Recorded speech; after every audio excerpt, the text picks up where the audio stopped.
एक बार एक बुजुर्ग महिला किसी काम से कहीं जा रही थी। तभी सड़क पार करते हुए एक वाहन से उसकी टक्कर हो गई। गाड़ी के टकराने से महिला बेहोश होकर नीचे गिर गई और वाहन चालक मौके से फरार हो गया।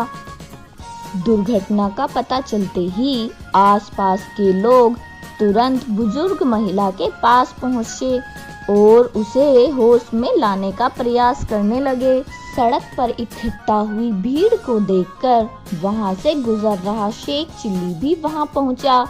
उसने देखा कि एक वृद्ध महिला सड़क पर बेहोश पड़ी हुई है और कुछ लोग उसे पानी के छींटे मार रहे हैं। वहीं कुछ लोग उसके हाथ पांव पकड़े हुए हैं तो कुछ हवा कर रहे हैं। महिला को घेरे कुछ लोग उसे अस्पताल पहुंचाने के लिए वाहन का बंदोबस्त करने के लिए कह रहे थे, जबकि कुछ लोग उसे ज्यादा चोट न लगी होने की बात कहकर वहीं होश में लाने की कोशिश करने की बात कह रहे थे। सभी की बात सुनकर शेख चिल्ली ने भी बुजुर्ग को होश में लाने के लिए अपना विचार रखा। उसने कहा कि बुजुर्ग महिला को होश में लाने के लिए हमें गर्मा गर्म जलेबी लानी होंगी, फिर उसकी खुशबू इन्हें सूंघानी पड़ेगी और फिर उन जलेबियों को इनके मुंह में डालना होगा।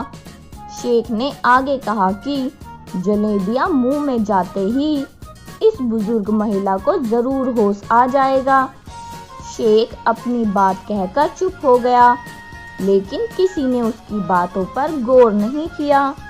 वहीं दूसरी ओर बेहोशी का नाटक करने वाली उस बुजुर्ग महिला ने शेख की बात सुन ली थी।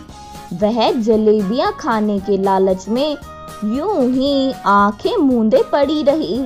जब काफी देर तक किसी ने शेख चिल्ली की बात पर गौर नहीं किया तो बुजुर्ग महिला से सब्र नहीं हुआ और वह उठते ही शेख चिल्ली की ओर इशारा कर कहने लगी कि कोई इस भले आदमी की भी राय सुन लो और जलेबियां ले आओ।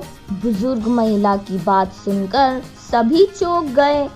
सभी ने गुस्से भरी निगाहों से उस महिला की ओर देखा और उसे बुरा भला कहकर अपने अपने रास्ते चले गए। वहीं अपनी बेवकूफ़ी का एहसास होने पर बहानेबाज बुजुर्ग महिला भी चुपचाप सड़क से उठ गई और नजरें झुकाए वहां से चली गई।